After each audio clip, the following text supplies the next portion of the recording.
lo que dice We know con there's a la, community benefit package. We con also lo- know we have a con lo lawsuit, que so le I want to hablé a la speak to that Comisión del in Puerto. detail, but I just want to get your impressions, given your institutional knowledge. Con We respecto have some a great people los on this conocimientos de board now ustedes, who have ahora tenemos brought forth experience.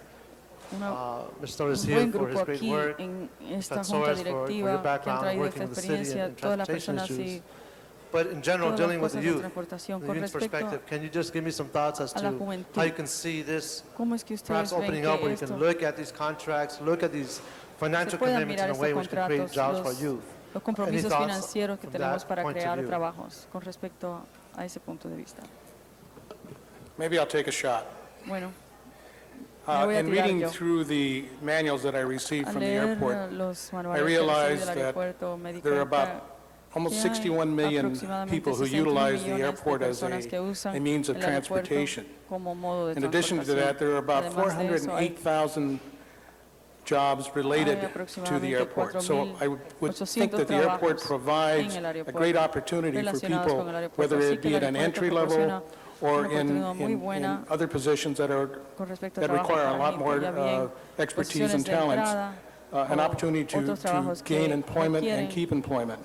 So I think the airport itself is a feeding ground to allow young people and people who are underprivileged and anybody to get work. Thank you. I would just echo that, and I think all of us would share an interest in looking closely as to how we award contracts where the job opportunities, the internships, the apprenticeship, as you mentioned so well, Councilman Reyes, LAX and the LA World Airport certainly are for the entire region, but I believe that we can do much more so that the citizens of Los Angeles, whether they're older or younger, low income, minority, have an opportunity to benefit from that incredible bonanza that comes our way. That's assuming, of course, we continue to promote the growth of that World Airways, not just LAX, but ensure that there are going to be good paying jobs there. Thank you, sir. Again, thank you so much for your time. I look forward to working with you. Chair Planning, Land Use and Management, as we go down that road, be more than happy to continue working with you on that whole effort. Thank you so much. Thank you very much, Mr. Reyes. Anybody else wishing to speak? Seeing none, let's open the roll on the nominees. Please close the roll and tabulate the vote. 13 ayes. Congratulations to all of you, airport commissioners. Thank you. For sure, I say we're just beginning. We will now take general public comment at this time. So if I can ask folks just to, yes, please, Ms. Velasco, would you like to make one comment before you go? I'm sorry, I just wanted to acknowledge the community members that showed up today to show support for BOAC. So we have members from the community, business, and residential. Like to stand up maybe and to be recognized? Stand. Thank you all for coming very much. City Hall, thank you. And my husband, who's here also, Dr. Velasco. Behind every great woman is a great man. Thank you very much. It's an okay man, right? Mr. Parks, did you want to say something? Chair, could we get 59 reconsidered? We have a motion to alter the committee report because of a financial transfer of money. Sure. Is it okay if we do that right after public comment? Yes. But I'll make sure we get it reconsidered. Okay. Now's the time for general public comment. If I can please ask folks to come forward. And if I can please ask our new commissioners and council members to please take our congratulations over to the side of the chambers. Thank you very much. The sergeants will be assisting that. At this time, I'd like to invite 3 people forward for general public comment. Donna Doherty, I'd like to come forward for general public comment. Ms. Doherty. And Esther Lofton. And Maddie Menser. Those will be 3 speakers for public comment, beginning with Ms. Doherty.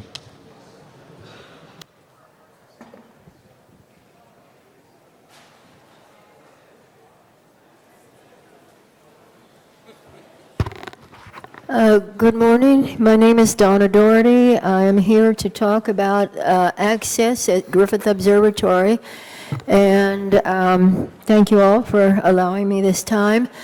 I'd like to, first of all, I'm not sure whether this is exactly where I need to ask about it, but I think this needs to go on the agenda in the City Council, because we are fast approaching a time when they say that the observatory will reopen, and for those of you who do not realize it, we are paying a fortune for it. And after I'm listening to all of you talk about this great city of Los Angeles, I was up there after the last meeting, and with 1 hour, I had 40 signatures on the petition for access at Griffith Observatory.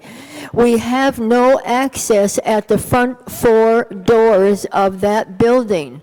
We need that access. That is not acceptable in this day and age, to block everybody who has a child in a stroller, to block everybody who is disabled from going in the front 4 doors.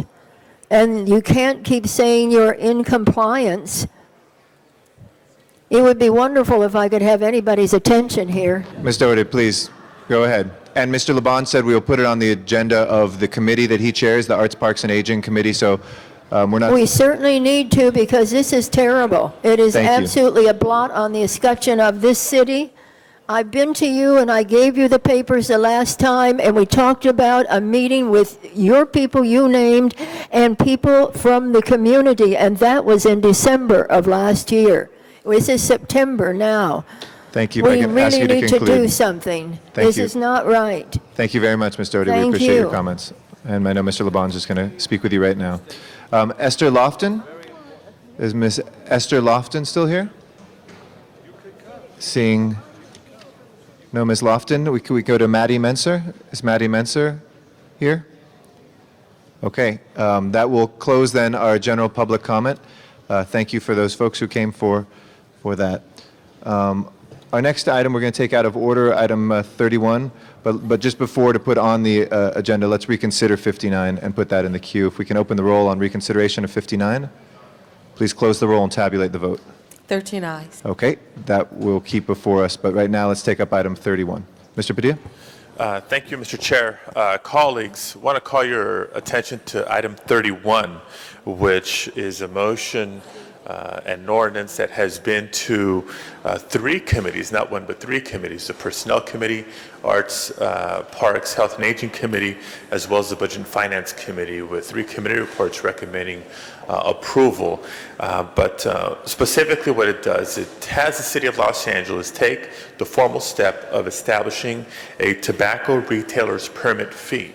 Many of you remember that about 4.5 years ago, the City of Los Angeles took the step under then City Attorney Jim Hahn to establish a permit requirement, a registry, if you will, for all retail establishments in the City of Los Angeles that wish to sell tobacco products, for the specific purpose of, if we're going to go out and enforce laws that are on the books about the proper sale of tobacco, and specifically outlawing the sale of tobacco to minors, we have to know who's selling and who's not selling, who's properly permitted to sell tobacco products and who's not. So by establishing a permit fee, we're hoping to significantly expand the funding of our enforcement actions. Before going any further, I do want to speak some more, but before going any further, I want to ask the City Attorney to make a presentation on the details of this item, and she's got a wonderful PowerPoint that I think is going to shock you when you see what's going on in your own districts. Okay. Good morning. My name is Nora Manzanilla. I'm with the Tobacco Enforcement Program at the City Attorney's Office. Well, I think this data is actually through, we received it through a research program, so we've looked at data from 2001 to 2003, talking about how serious the problem is in Los Angeles. In 2003, we surveyed over 750 retailers. Nearly 40% sold tobacco to minors. Nearly 1 out of every 2 establishments is selling tobacco products to minors. Within 1,000 feet or distance of schools, the illegal sales rate increases to 44.3%. Therefore, if we're looking at this as a study, it looks like council districts with the highest violation rates were found in the most densely populated areas, as well as violations, they go up in a given zip code, and there is a close positive association between violating outlets and schools within 1,000 feet of those outlets. Description of our program. The City Attorney's Office designed the Tobacco Enforcement Program to create a vehicle for more comprehensive enforcement of tobacco control laws in Los Angeles. Our goals are, 1, the central component to require that all tobacco retailers have a permit to sell tobacco products, require that the tobacco products be placed where only a store clerk can access them pursuant to our self-service display ban, and therefore by creating a tobacco retailer database of all permitted retailers, and therefore a way to track them as well. Tobacco permits are issued by the Office of Finance. Applications are mailed to all businesses likely to sell tobacco products. They're valid for 1 year, renewed annually. They're issued free of charge, and they must be prominently displayed. The City Attorney's Office currently contracts with the California Department of Health Services Food and Drug Branch. Currently, the Food and Drug Branch conduct the inspections for the state of California pursuant to the STAKE Act, which is the Stop Tobacco Access to Kids Enforcement Act. The compliance check takes place with not only a decoy, but every investigative team is also equipped with surveillance equipment and cameras. So every inspection and compliance check that takes place in the city of Los Angeles is on tape. So we do have a videotape of it as well. The compliance check investigator checks for the permit, checks for the illegal sales with the minor, as well as making sure that there are no self-service displays. Some of our penalties include: it is a misdemeanor to sell tobacco products in Los Angeles without a permit. It is also a misdemeanor to display products through a self-service display. For our first violation, we notify retailers. Our second violation, we suspend for a 30-day period their sale of tobacco products. A third and fourth subsequent violation are a 90-day suspension and then a 12-month suspension. We have included approximately 5,000 permits have been issued in the city of Los Angeles. Some of our compliance check statistics include we've conducted over 2,121 compliance checks that have been conducted from January 2001 to January 2005. We have had 753 reported STAKE Act violations, which include a 35.5%, which means that City of Los Angeles has a 35.5 illegal sales rates, 113 permit violations, and 12 vendor-assisted sales violation. Lastly, I've included a diagram of all council districts. And if you look at your council districts, out of 100, let's take for instance CD9, Council District 9, 122 checks, 63 of them were violations. There is a 51.6% illegal sales rate, so more than half of the stores are selling illegally to minors. CD13 and CD1 has 83 violations with a 48.5% illegal sales rate, 13 with 60 violations with a 46.9% illegal sales rate. So as you can see, our sales rates are very high. The state of California, in the recent survey, conducted a survey of California statewide, and they have about a 10 to 15% illegal sales rate, which is where we need to go. We need to reduce our illegal sales rate. In addition to that, I've included this information in the packets that I've provided with your council districts as well. But in addition to this, we have store type data that we've included. So you can take a look at discount and warehouse stores that are at a 72% illegal sales rate. That includes 99-cent stores, grocery warehouse, et cetera. And then you have our donut and dairy donut shops with a 64% illegal sales rate. And so when you look at that and you look at the amount of donut shops in your schools, there is, again, a significant positive association with the two. And lastly, with a proposed expanded tobacco enforcement program, we will increase the number of compliance checks to 700 in year 1 and increase the number in year 2 to 1,200.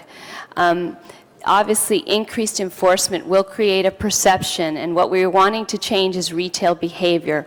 With increased enforcement, we may change the retail behavior, or at least we're trying to. So that's what will happen in our proposed plan. I have been advised by our Chief Financial and Administrative Office that the City Attorney's Office, we cannot absorb salary savings, but we'll be working with the CAO as indicated regarding funded in the CAO's report. And then lastly, I did include everybody's district maps. We've included the blue dots, which are the violations, red dots, which are repeat violations. We've also included the elementary, high school, and middle schools, just so that you can see what it looks like within your own council districts and the association, the positive associations between schools and illegal sales.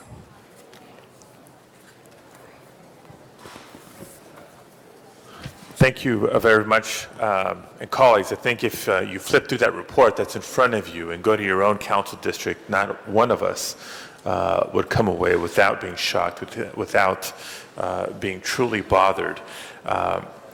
What the permit fee that we're asking to be established today would allow us to do is to increase and expand our enforcement efforts from the levels that we have today to double it in the next fiscal year and quadruple it beginning in year 2.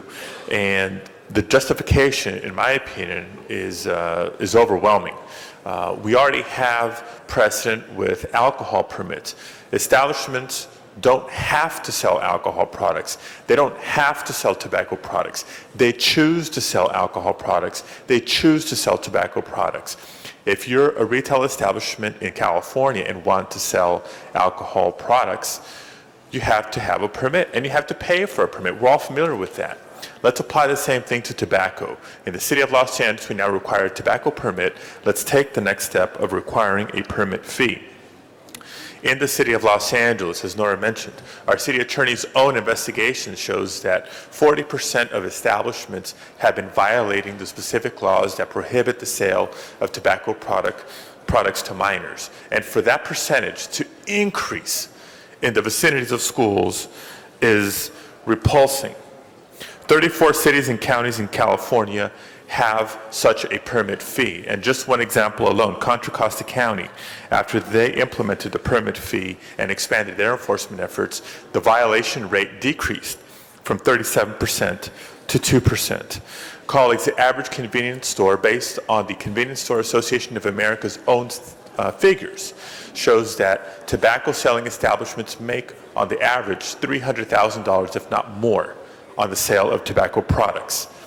A permit fee of $208 in the first year, increasing to $274 beginning in year 2, is a small price to pay for the privilege of making these kinds of profits. And colleagues, that's specifically what I'm asking for us to do, to vote affirmatively on the report that's before us, that's been supported by the committee recommendations, and to be completely clear, to approve the $208 permit fee amount in year 1 that would allow us to double the number of compliance checks, and beginning in year 2 have the fee be $274, which allows us to quadruple the number of compliance checks. We would be following the City of Sacramento, Sacramento County, City of Berkeley, the City and County of San Francisco, and so many other jurisdictions throughout California, and doing everything we possibly can to protect our kids. I'm asking for your aye vote of this item. And finally, Mr. Chair, I know there's a number of speaker cards that have been submitted. I recognize public comment was held in 3 committees, but if we can do just a brief 5-minute comment period to allow those members who have been sitting patiently since 10 a.m. To address the council, I'd appreciate it. Thank you, Mr. Padilla. Our next speaker is Ms. Gruhl, to be followed by Ms. Hahn, Mr. Rosendahl, and Mr. Reyes. Ms. Gruhl. Oh, thank you. And maybe they will want to hear public comment, I'm not sure, after this. And I was just wanted to stand. I was pleased to co-sign this motion with Council President Padilla. But I wanted to take a moment to acknowledge the City Attorney's Office as well, who has done an extraordinary amount of work with limited resources in the past. But I think really painted a picture today for us. Because a lot of people say, why do you need to, there's a law on the books, why do you need to continue to have permit fees? And as someone who's very strong and, business friendly. Why are you adding more onto the business side in the city of Los Angeles? Well, guess what? It's because people are not in compliance. Because this report demonstrates that particularly in minority communities, particularly in locations you wouldn't necessarily anticipate, a donut shop. That was a great example that has been given, that you don't anticipate that, but those are located near campuses. And when you hear that 3 out of 4 individuals who smoke started before the age of 18, that's a sombering effect. And now I've talked about that my father, who passed away and who smoked for all of his life, started when he was young. Because it was accessible, it was cool, it was the thing to do. And so what we're saying today is our kids matter most, that this nominal fee that allows, and I think Mr. Padilla said it right, I mean, we do this with alcohol. You don't have, you choose to sell these products. You choose to sell these products that have been found to cause cancer, that secondhand smoke, all of these things, and to demonstrate to the public that we're serious about the enforcement and that we are exponentially dealing with increasing the amount of staff that the city attorney's office and the city will be able to help enforce.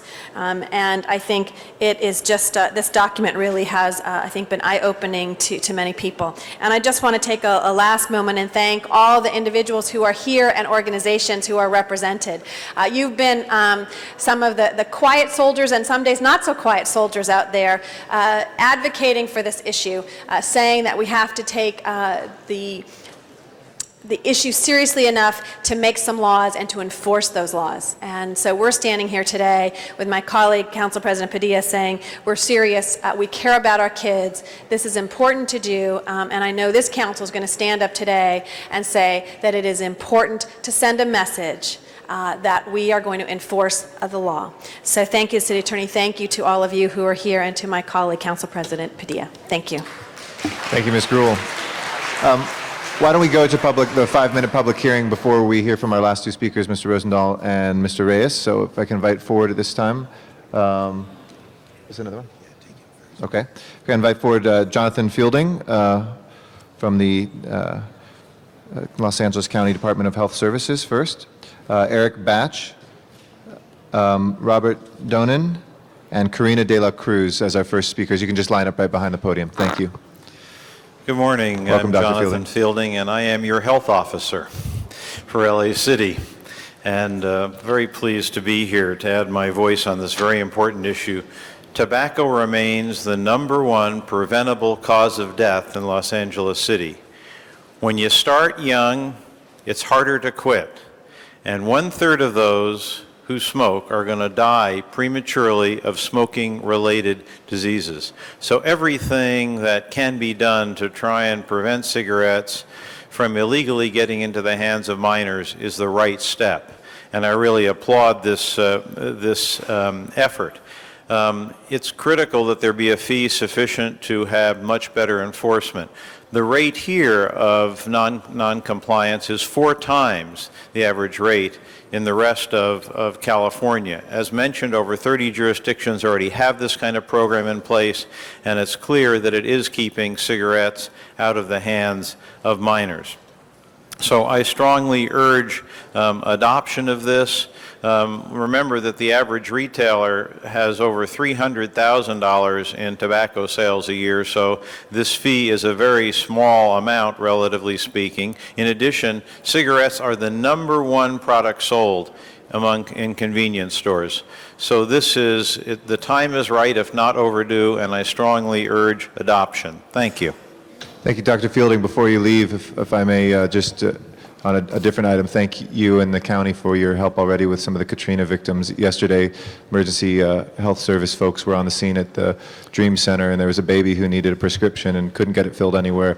And she called for an ambulance to come personally take it to County USC, where not only got the prescription filled, but a Medi-Cal card for this baby. And it was an extraordinary act of kindness. So I wanted to thank you and let you know what your troops are doing out there. Thank you very much. We're working very closely, the county and the city together on these issue of evacuees. Thank you very much. Appreciate it. Next speaker is Eric Batch. Hi, good morning. Eric Batch with the American Heart Association. I want to be brief, knowing that there are a number of speakers who have come from far away. Protecting youth from tobacco has been now and always has been a top priority for the American Heart Association. And we thank Councilmember Padilla and Councilmember Gruhl for your support on this issue.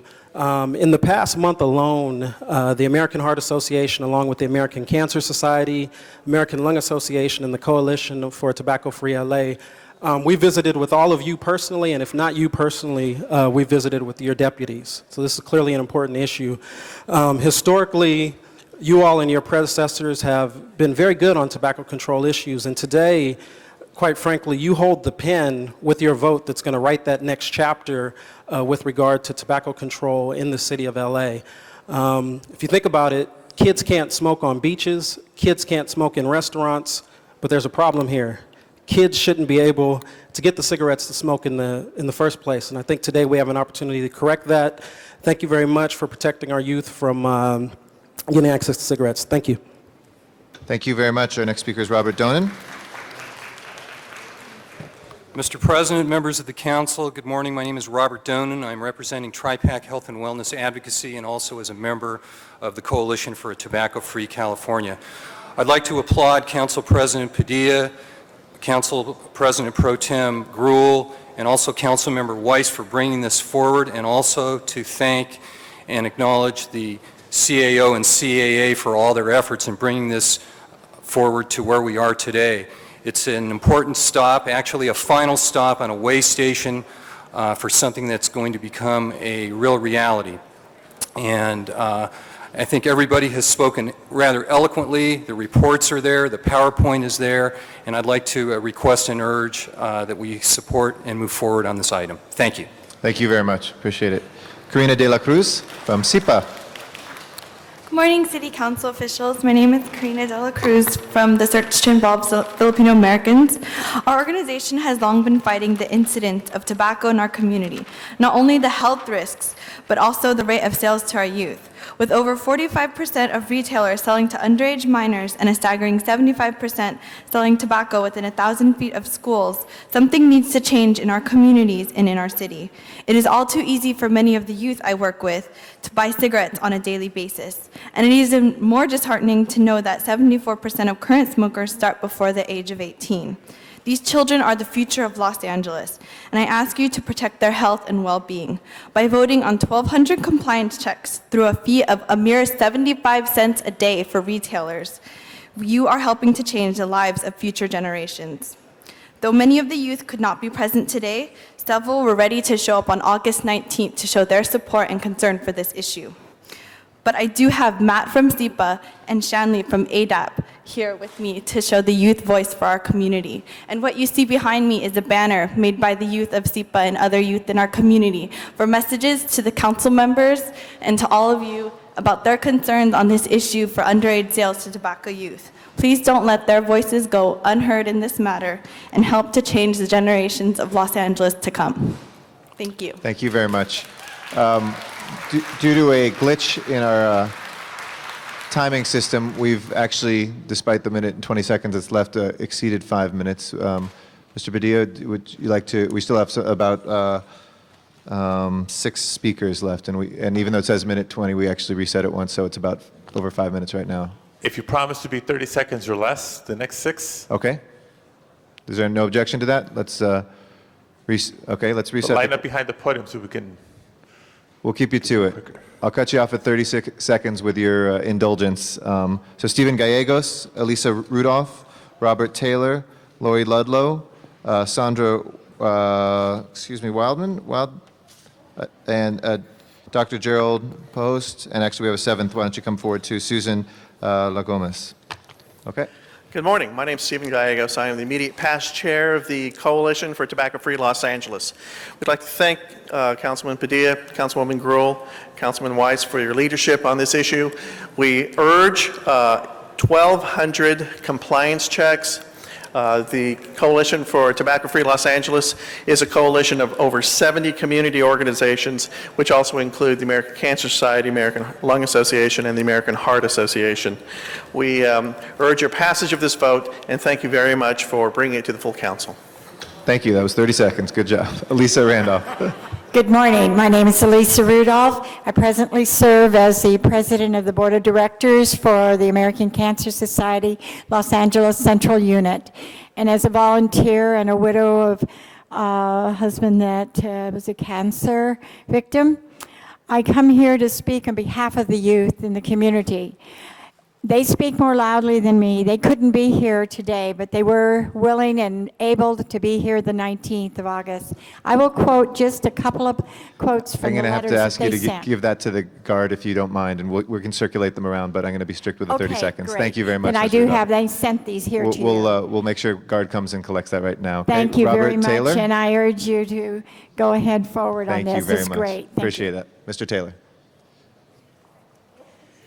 Yes, my name is Robert Taylor. I'm a volunteer, a legislative ambassador for American Cancer Society, and we urge for the council to pass the ordinance with the increased tax on tobacco retail permits. We know that if we reduce youth access to tobacco products, that they will have very little opportunity to begin smoking. I think all the data has indicated that LA City needs a stronger ordinance. Thank you. I know 30 seconds is tough. Thank you very much. Lori Ludlow? Ashley, my name is Sandra Woodland, and I'm Okay, from the American thank you. Lung Association. I just wanted to say that the American Lung Association of Los Angeles County supports Plan B in year 1 and Plan D thereafter of the city administrator's report, which suggests a fee of $274 per year and will provide 1,200 tobacco retailer compliance checks throughout the city of Los Angeles. Again, this translates into 75 cents per day. This is a small price to pay to protect the youth of this city. Thank you very much. We appreciate your time. And Dr. Gerald Post? Yes, I'm Dr. Jerry Pohost. I'm the Chief of Cardiology at USC Keck School of Medicine and a member of the board of the American Heart Association. I'd just like to support the tax that we're here to discuss today and point out a few facts that are very important. 74% of smokers start before the age of 18. Approximately 1/3 of those smokers who start before 18 will eventually die a premature death from diseases caused by smoking. Accordingly, a permit fee will send a message, an important message to the tobacco retailers indicating that the community is serious about local and state tobacco retailer laws. Thank you, Dr. I strongly support the adoption of this fee. Thank you. Appreciate it very much. Thank you. Is Susan, Lacombe? I'm sorry for mispronouncing your name, Susan. Thank you. My name is Susan Lacombe, and I'm from Los Angeles Unified School District. I'm a school nurse. We spend a lot of time trying to teach kids the problems with tobacco, but when students younger than can drive can buy tobacco on the street or in the stores on the street, it's very difficult. I have a personal experience in that 3 of my own children did start smoking this way, and it's a very difficult thing. I hope that businesses will join with us and be proud to try to make this a healthier place for our children. Thank you very much. And is Lori Ludlow here? Did Ms. Ludlow have to leave? Okay. Thank you all very much, and thank you for your understanding with the quick time. That closes public comment. Our next speaker is Mr. Rosendahl. Well, first of all, obviously, like all my colleagues, we really appreciate what you've done and putting this report together and analyzing it. But Nora, let me ask you a couple of questions. How many establishments would you say sell tobacco in LA City? Well, I think the State Board of Equalization, and I'm trying to use some of their numbers, they usually say that we probably have close. Hold my time. Close to 7,000 to 9,000 people. So we know that we have not captured all of the people selling tobacco products. And again, because we have so many non-traditional outlets, it has been difficult to capture by way of a mailer by Office of Finance, which is what we're hoping to do this time around, to expand the people on the list through what the type of store they are, include video stores, cafes, very non-traditional outlets. And we do have, the State Board of Equalization has provided as well a database of all Los Angeles County retailers, which include close to 12,000. Saying that, are you optimistic that with some of these fees, which is historic for the great city of Los Angeles to be doing this, frankly, to be used to capture more of these who are out of compliance by not even filing? Correct. I think that with the fees, we will have 2 investigators, so therefore we will be able to go back to the people who did not renew, or not going to renew in October, and have not renewed basically this past year, and we're able to now track them through a new database and go out and be able to make sure that we capture them. So then the 7,000 to 9,000 that the Board of Equalization has, we have about, what, 5,000? We have close to, right now, there's 3,800, and there's a whole larger number that has not renewed. The 5,000 was what we had like in 2003. So do you feel comfortable that the State Board of Equalization has captured everybody that is in the sales of cigarettes? I would say that I'm comfortable because they also have a licensing fee, so I think we're using them to compare and to contrast. I think we'd like to compare our databases. I think that they have some that we haven't captured, and vice versa. So you might be able to go out to another 4,000 or 5,000 establishments with some kind of a notice saying, you're on alert, you need to register with the City of Los Angeles, you need to pay a fee, and you need to live within the rules regarding selling cigarettes to minors. Yes, we will be also doing a courtesy type notification to retailers once the ordinance goes into effect, and we will do an expanded, probably close to 5 to 10,000, retailers that we include. We'd like to include more, but with the time frame, we're unsure how many. And what's the fine for those who have not registered and are not participating in the program and are ducking kind of from the whole thing? Well, the people that continuously don't have a permit and are selling tobacco products without a permit, it is a misdemeanor. That's why we want to use the investigators and be able to file misdemeanor cases directly against the owners of the businesses that fail to apply for their tobacco permits. Again, thank you for what you're doing. Thank you very much, Mr. Rosendahl. Mr. Reyes. First, I want to thank you and your staff for the hard work. Just share with me that there is extraordinary effort on your part and the staff to go out and seek other funds to compile this information. For many of us, we look at a map, we say, oh, just a map with a bunch of dots, but they do truly reflect a high number of, should I say, of incidences that are captured.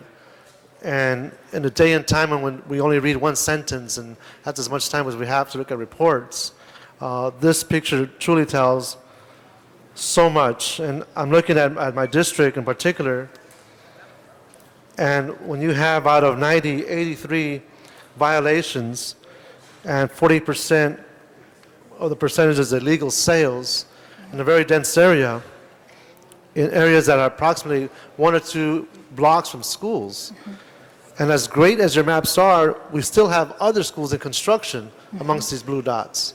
So the level of intensity of what's happening in our districts, in our city is very, very high. And it takes a valiant effort on your part and your staff to produce this kind of report in order for us to understand what's really happening in our neighborhoods. So for that, I want to thank you so much. It's great that you've been able to put this on paper, and we should be able to build on this database. In my mind, the connectivity between poverty, levels of crime, density, and another dynamic that hits certain areas harder than others is the notion of the Alice Island, where immigrants from other countries come into our neighborhoods, where smoking tobacco is just, it's a culture there that is accepted for all ages. And those cultures do come here, and I feel that we need to also step up our education. So the enforcement education, which we're talking about, is critical. I just want to thank you for your hard work, and apologize you have to wait so long to make this report happen, but the bottom line is we're here. We're going to support you in any way we can and keep up the good work. Thank you so much. Thank you, Councilmember Reyes. Thank you very much, Mr. Reyes. Mr. Zine? Thank you, and I will be very brief in my comments. I remember hearing this in committee, an outstanding document. It really shows a lot of detail, and I know that the people who've spoken are very passionate about this issue, public health, public safety, and we need to aggressively pursue this. And I know that you're maybe a one-person army on this battle. Right. Two. Where's the other one? Right, stand up. Come on out. Let's see your smiling face. Hiding We're- behind the pillar. Okay. we are a team of We two. want to acknowledge the two-person team that's conquering this difficult task. So congratulations to you both. Again, outstanding publication, and you've got my total complete support on this. Thank you. Thank you. Thank you, Councilmember Zine. Thank you, Mr. Zine. And our next speaker is Mr. Labange. Very much. Thank you very much for your leadership and your team in City Attorney's Office. Thank all of you. This is a very good report. And Mr. Reyes, as you said, I follow the 1st District with these challenges because you mentioned with density. And I don't know, I'm sure the 1st is the most dense district in the city, but where it works, where people are and their businesses, I'm going to forward this to or ask that you forward it to the neighborhood councils. Would you please do that and let the neighborhood councils know what the City Attorney's Office is doing in an effort to try to abate a challenge that we have to try to curtail an unhealthy lifestyle with a healthier lifestyle. But I would like our neighborhood councils to get your report, because not all the pages, I don't think, because it would be, but however you could email it, because it does state it out there how important it is. And as Mr. Reyes spoke, some of these retailers are new, culturally new, if you could say that. It's quite interesting. A photographer who has since passed has all his work down at the library. Bill Ray was his name, and I think, Ed, you knew him. I know Mike Hernandez knew him. The great city photographer. He had pictures of the merchants, and it's an interesting face of how they came to Los Angeles and what they did and how they sold and made their business. This is an important tax to help curtail a negative business that is part of it. So I thank you for your effort. And nice to see that the city attorney, Rocky Delgadillo, allowed Nora to have her name on the front cover. I like to see that city attorney share that. Good job, Rocky. Thank you very much, Mr. Labange. Anybody else wishing to be heard? Seeing none, let's open the roll on the item, close the roll, and tabulate the vote. 13 ayes. That item is approved forthwith. Thank you, Mr. Chair. 1, 2. Yes. Yes, I want to sir. request that this item go forthwith, but I too Sure. wanted to just give my compliments and my thanks to Nora and her team in the City Attorney's Office for the tremendous work and research that they do, and of course to all the advocates who've been here every step of the way, every committee meeting, every policy meeting, the working meetings, and we did it. We did it. Forthwith, please. Thank you very much. I think, Mr. Parks, you wanted to make a request, take an item out of order? Thank you, Mr. Chair. I'd like to ask if we could move 93 out of order. We have Mr. Espinosa Yep. here. Okay. It's an item that we held over last week. Okay. And Mr. There's Espinosa, no can you objection to that, colleagues. Why don't we take up item number 93, Madam Clerk, if we can have that before us, and we'll go straight to the public hearing on this, or the public comment, rather? Okay, Mr. Marvin Espinosa and Franco Carlado. Yeah.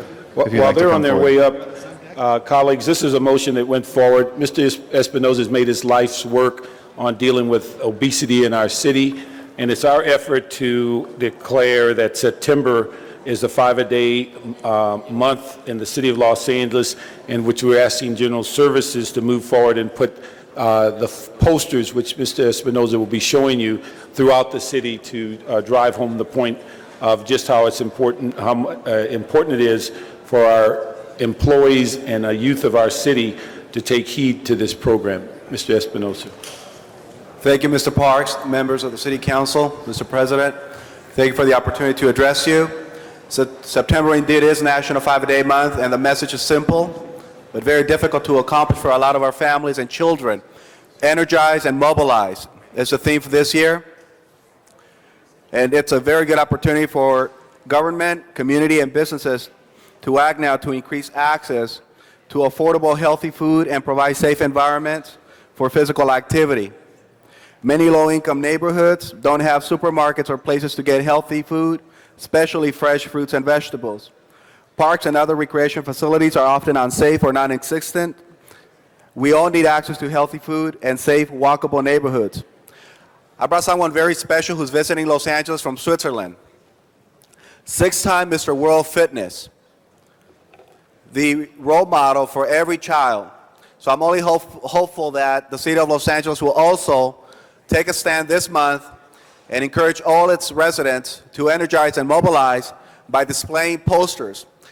A message as simple as healthy eating, such as you see here, all bilingual, Spanish and English, will be displayed in different facilities throughout the city, reminding individuals that healthy eating, it is your personal choice, but oftentimes it is also a matter of implementing policies that make it accessible to our low-income families.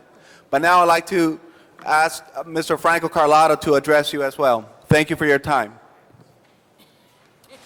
Hello, everybody. When Marvin Espinosa asked me to join him today, I gladly accepted. I already had the privilege to talk and work with some of you on different public service announcements, at meetings, or at events.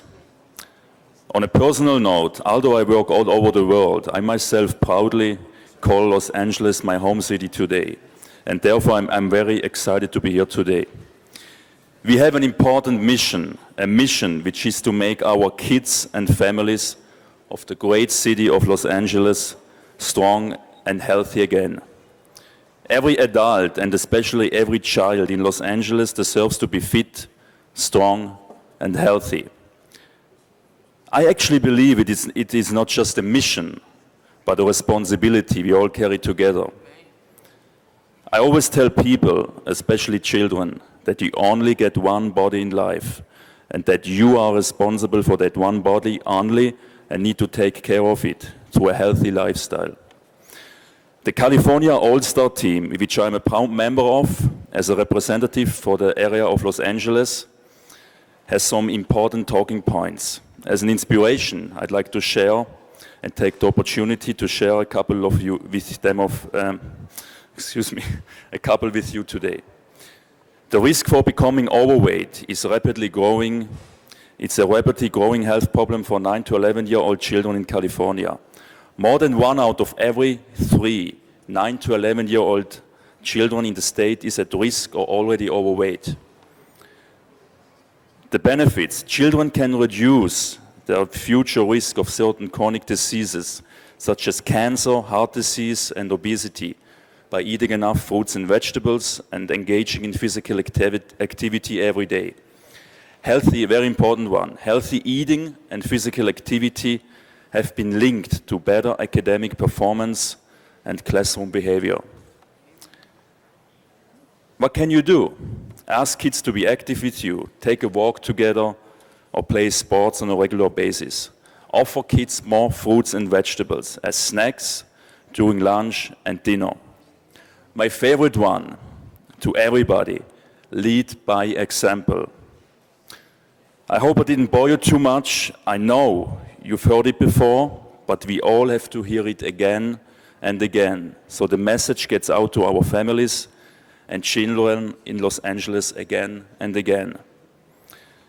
September 2005 is National 5-A-Day Month. Be active daily, eat fruits and vegetables, and let's all make sure that the message of healthy living gets to everybody in Los Angeles. Thanks for your attention. Thank you. Thank you very much. Colleagues, Mr. Espinosa made available a poster for each of you, and we'll have several hundred delivered to your offices for distribution through the community. And also, just to give you one figure that I think for the California economy, they estimate that during the year 2000, the economy lost $21.7 billion in direct, indirect costs due to medical care, workers' comp, and lost productivity due to this health crisis. So it clearly reflects the importance, particularly for our young people, and thank you very much for being here. Thank you, Mr. Parks. The members wishing to speak on item 93? Seeing none, let's open the roll, close the roll, and tabulate the vote. 13 eyes. That is approved. And anything else, Mr. Parks? Just want to ask forthwith on 93 and also 81. Forthwith on those items, please. And keep this item in mind, Mr. Parks. We have a surprise for you on Friday. Just keep this item in mind. Madam Clerk, next item, please. Next item, Mr. President, item number 29, and that would also include 78, 79, 80, 83, 84, and 85, and a motion has been distributed to council with respect to these items. Okay. Can you repeat those items, please? It's item 29, 78, 79, 80, 83, 84, and 85, and those are all related to pipeline franchises. Okay. Mr. Parks. Thank you, Mr. Chair. This motion is going forward.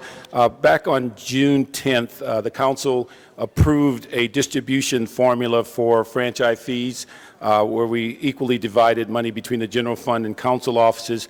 For some unknown reason, we've been waiting this amount of time for this ordinance. We've continued this 60 days, now another 30.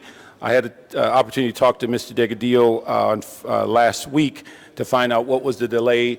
We're trying to resolve that, but I think what my concern is that we're now getting to the point of losing money to the general fund, and also whether there is a personnel issue that's causing this to slow down. And so we're moving forward on this motion, and we appreciate, Ms. Hahn, you seconding this, because it is funds in which not only the general fund is suffering, but as you recall, the approval for the distribution was so that every council office would end up with some funding to deal with their streets and sidewalks and infrastructure repairs.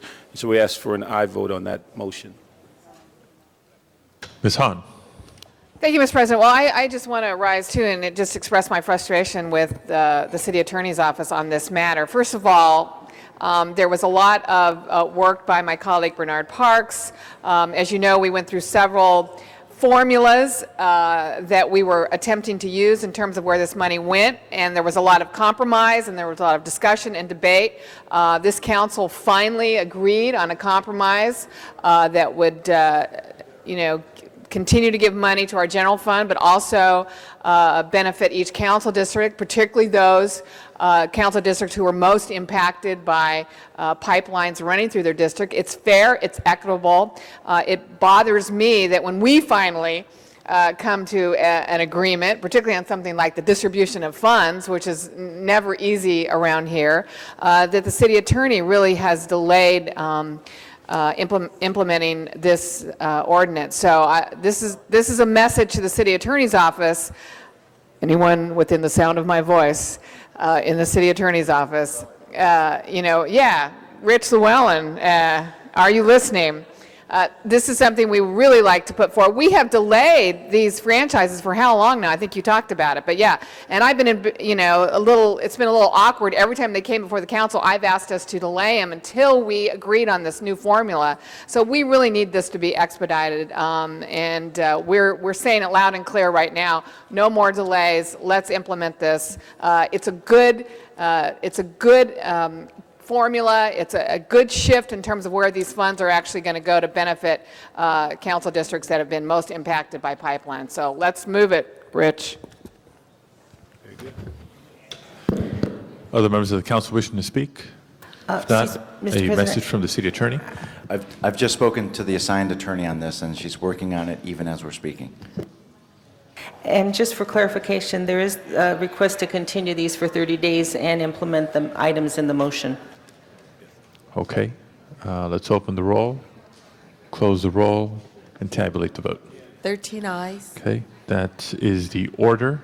Colleagues, that's item 29, 78, 79, 80, 83, 84, and 85. Next items, please. Next item, Mr. President, item number 51 was called special by Councilmember Garcetti. Mr. Garcetti. Thank you. On item 51, I'd like to add some amending language, if I may. This is on the trail study, and just wanted to make sure that this applied as well to the areas that Mr. Labange and I believe, introduced a motion on to make sure that it applied to the areas in our districts too. And that had been the intention that we passed as a council. So the language we'd like to add friendly amendment to clarify that the LA River equestrian trails have connections to Elysian Park and to the Arroyo Seco equestrian trails in CD 13, and that these connections also be studied. And appreciate Mr. Labange's support on that. Obviously, up the Arroyo Seco is Mr. Reyes as well. So if we can add that to this as well. Thank you. Mr. Labange. Thank you, Mr. Garcetti. Thank you. I'm voting for you, whatever you're running for. That's the best speech ever. The clock run. Let's open the roll on the item, close the roll, and tabulate the vote. 13 ayes. That is approved. That's item 51. Next item, please. Next item, Mr. President, item number 57 and 58 are still on the desk. Do you wish to take those together? I believe they are related, so we can consider them concurrently. Let's begin discussion by recognizing the chair of the committee, Mr. Cardenas. Yes, thank you very much. The item actually passed out earlier, but from a request from my colleague, Councilman Weiss, we brought it back up for reconsideration, and here we are. Basically, what we did in committee, we had a long, lengthy meeting in committee today. This is an issue that some of us council members have been working on for months and months and months and months on getting the city to continue to move in a different direction about how we work with bonds, how we incorporate local businesses and California-based businesses, and how we incorporate opportunities for us to have good quality bond execution from this city, department by department. It just so happens that the Department of Water and Power does hundreds and hundreds of billions of dollars a year. Over any 2-year period, they might actually exceed $1 to $2 billion in bonds. And this is an opportunity for us to focus on this. And we have been focusing on item 57 and 58, which has to do with a $1.2 billion power systems revenue bonds and also an $600 million water bonds as well. Totaling $1.8 billion. I think this is a great opportunity for this council to let the Department of Water and Power know that we appreciate the progress that they've made, but I think we can work this a little bit better and have the department do it as a better job than they have in this case.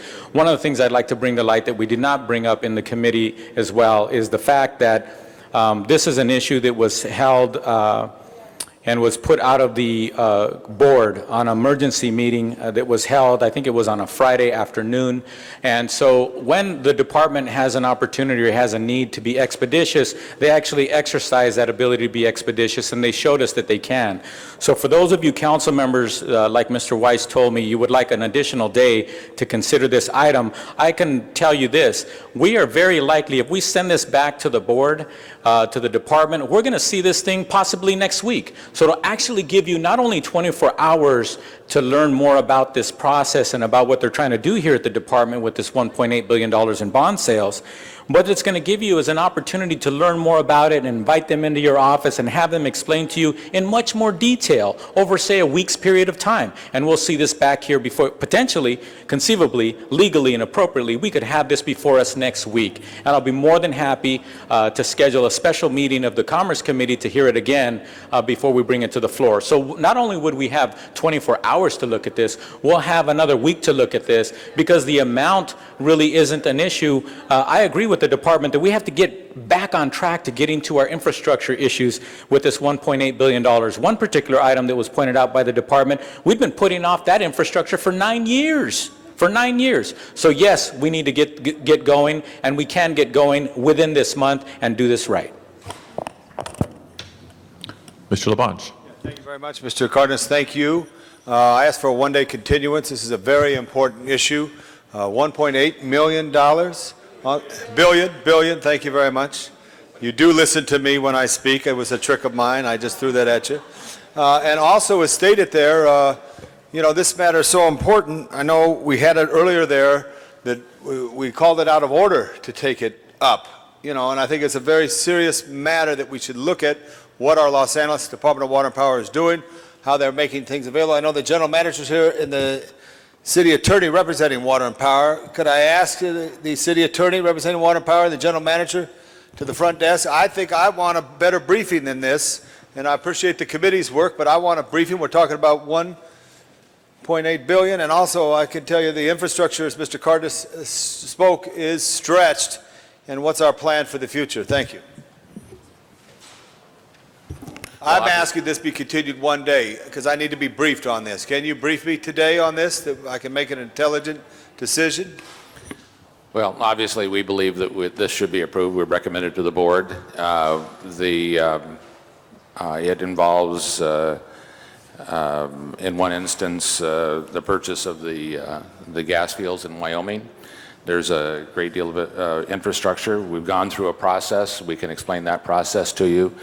I do believe that it would be difficult to get, right now we have 4 board members that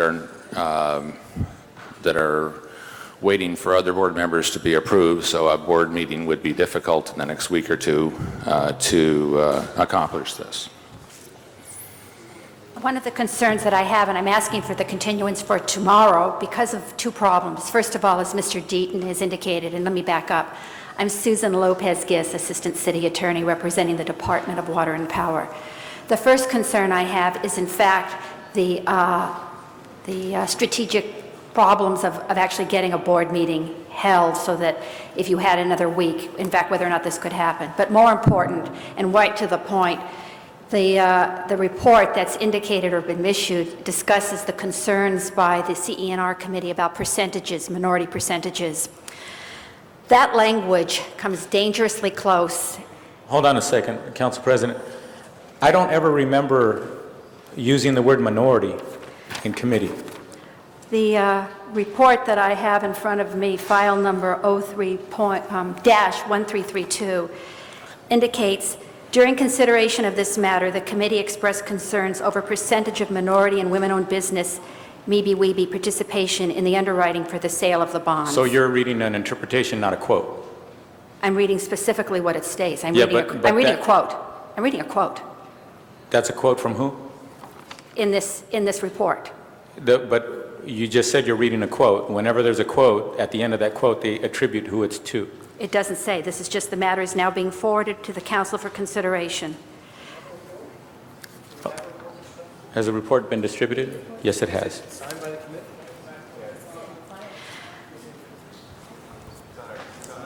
What I am suggesting is that this get continued a day so that we can look at this and make sure that this is appropriate within the parameters of the state constitution. Okay, but with all due respect, Council President, I'd just like to point out on the record, due to the constitutionality and our responsibilities within the state of California, the committee did not use the terms minority. It may have been interpreted by somebody when they wrote that down. I do respect and appreciate the fact that we do sign off on these reports and we will read them in detail. I know I will, to make sure that it is accurate as possible. Actually, for full disclosure, I believe, I'm on the committee, I believe I talked about minority and women-owned businesses as part of our discussion. So, Okay. I have on the queue I'm Mr. guilty. Parks, followed by Mr. Rosendahl, Ms. Hahn. Mr. Parks. Well, Mr. President, though, I got 157 seconds left there, and I... Well, I'm sorry, I thought we were back on Mr. Cardenas this time. No, Go no, ahead. I mean, he had it first, then I had it. I just wanted to thank you for this explanation. I want to know if you're available today, you or your staff, to brief me, Mr. Deaton, so I could intelligently make a decision tomorrow on this very important matter. Yes, sir. Okay, thank you very much. I ask that we continue. Thank you. Mr. Parks. Thank you, Mr. Chair. I lost a second for standing up, so I want one of your seconds.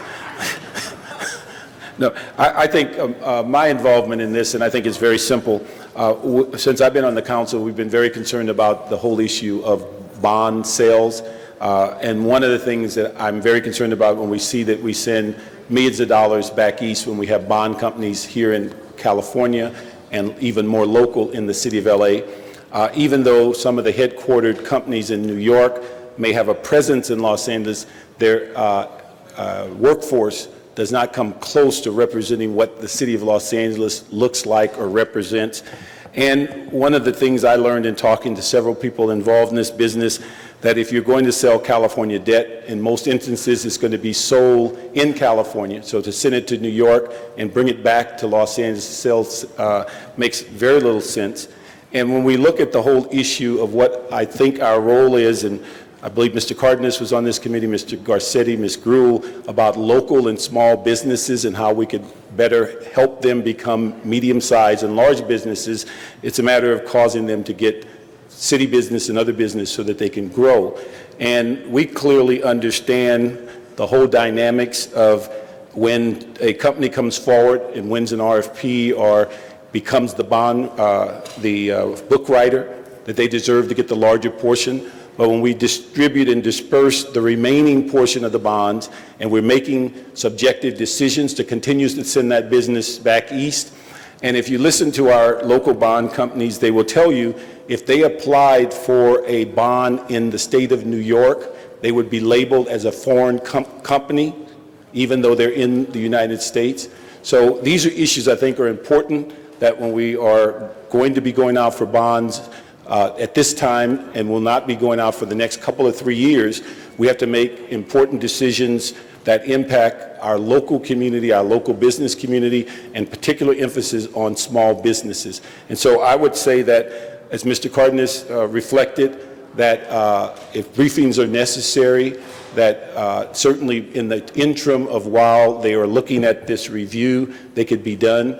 But clearly, this needs to go back at the direction of the committee. I believe it's 2-to-1 vote, so that the department can reevaluate that input and come back with a better proposal than what's before us. Thank you. Mr. Rosendahl. Yes, Mr. President. I'm a new guy on the block here, so I'm taking this very seriously, listening to questions and answers. And if I could ask the others to come up that were standing before the committee this morning and get them to restate a few things.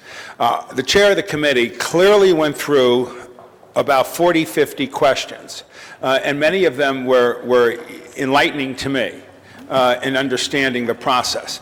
Toward the end, I asked one question, only one, which was, of this $950 million that went to the large firms, there was another $250 million that went to a few smaller firms. And I asked, how was that decision made? And since earlier in Mr. Cardenas' comments, it was pointed out to me that the two California-based firms were credible and had a track record and had handled substantial amounts of monies. And I kept thinking California, and why couldn't they get a larger percentage? Now I'd like to ask that same question again on the record here and get a better understanding of why $950 million went one way and the other $250 the other way. My name is Ron Vasquez. I'm the Chief Financial Officer of the department. I went through with the committee this morning the selection process we went through in putting our underwriting team together back in March of this year. And I also went through the process that we went through for selecting managing underwriters for the 4 bond issues that we're looking at. Do you want me to go back through the process? Just please answer the question. Is there a risk, or was there some logic that was used why 950 went one way and 250 the other? I'd like to understand the dynamic. In the process of selecting managing underwriters, we take a few things into consideration. One is the value added that our banking team brings to us, and another consideration is that we always meet the city policies with regard to the allocation of compensation to small business enterprises. And that is the process we went through. The 2 firms that were selected to lead the tax-exempt sale of water bonds on the one hand and power bonds on the other hand were selected based on the overall response to the RFP, the interviews we went through, and value-added services that they brought to the department since we selected the banking team in March. With ideas that these 2 firms brought forward, we executed 5 transactions that resulted in $31 million of present value savings to the department. And that's a major consideration in our awarding underwriting business to our banking firms. There was nothing in these transactions for these 2 firms. They just came up with ideas, brought them to us, we executed them, we saved the department and the ratepayers of this city $31 million. That's why we awarded the lead roles in the tax-exempt financings to those two firms. In consideration that we do want to meet city policies with regard to small business enterprises, we have structured every transaction that we've done the past 3 years to assure that we can achieve a minimum target level of 20% of compensation of each bond issue to small business enterprises. In furtherance of the council's desire to make that more of a commitment to local firms and California firms, we reduced the size of our underwriting group from 12 firms last time that included 5 minority enterprises to 2 this time that are small business enterprises in California only. And that was to try to enhance our ability to compensate them more. So your bottom line is we saved $31 million by doing the kind of mix you just described. The award was given to the 4 senior managing underwriters that we're looking at based on the value added. The ideas brought forth in the selection process of the underwriting group, and yes. Then when I asked that question there at the committee meeting, that could we have given more to one and switched it the other way, your answer is this is in the best interest of the city in saving money. This is in the best interest of providing equity to the 6 banking firms that we selected. Thank you. You're welcome. Ms. Hahn. Right. Okay. Thank you, Mr. President. Well, I was the one member of the committee that was not in agreement with turning down this team to finance this $1 billion bond issuance for a number of reasons. And I certainly think that the council needs to be concerned that 2 members of this committee actually had serious concerns about this financing team and serious concerns on the participation from small businesses or local businesses. So I think it's in the best interest for all of you to take a day and see if you have time in your schedules to definitely get briefed on this financing team and the reasons why staff is recommending that we do this team this way. I think all of us want more participation from small businesses, local business. I think all of us want more participation from minority, women-owned businesses. I certainly do.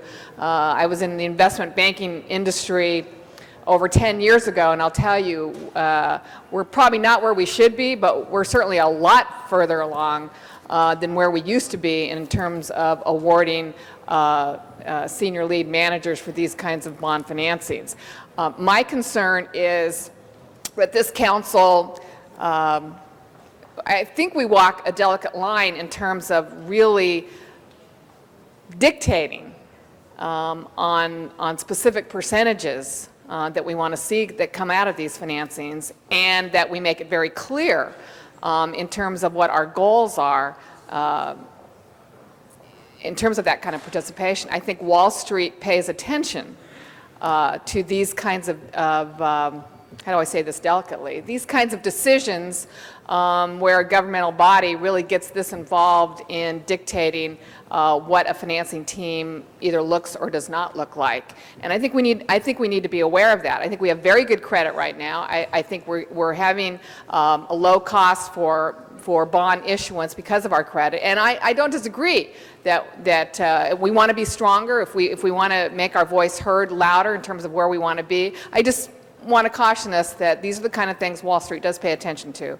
But that certainly should not, I mean, we are the City Council of Los Angeles, we are the governing body, we certainly have the right to indicate how we would like to see these financing teams look like. So my recommendation is that you at least delay this a day so that you can get up to speed on the reasons why this team was picked, the reasons behind this being a negotiated sale versus a competitive sale. I think you would do well to make time between now and tomorrow to get briefed. So my recommendation is that we delay it a day. You get up to speed on what's going to make you comfortable or not comfortable in either approving this bond deal or turning it down. Mr. Weiss. Thank you, Mr. President. And I agree with you, Ms. Hahn. I think that given the important issues that have been highlighted by Mr. Cardenas, by Mr. Parks, given what's at stake here, it does seem to me to be a decision that we, and the points have been made by Mr. LaBonge. I see you moving while I'm talking, Mr. LaBonge. I pay attention to you while I'm talking.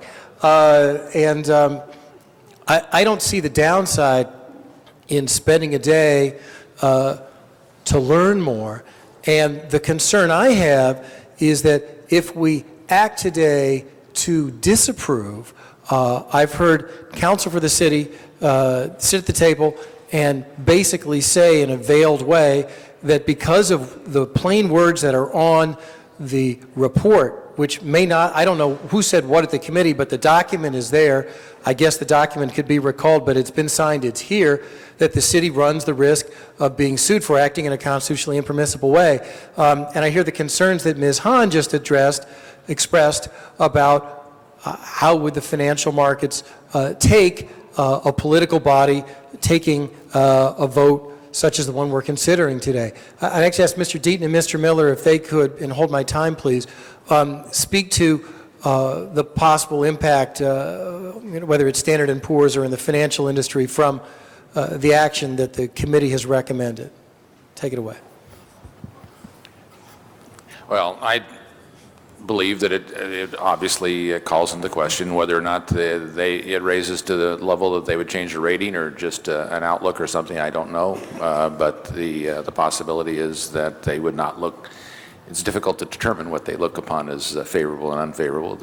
Would be out of the ordinary.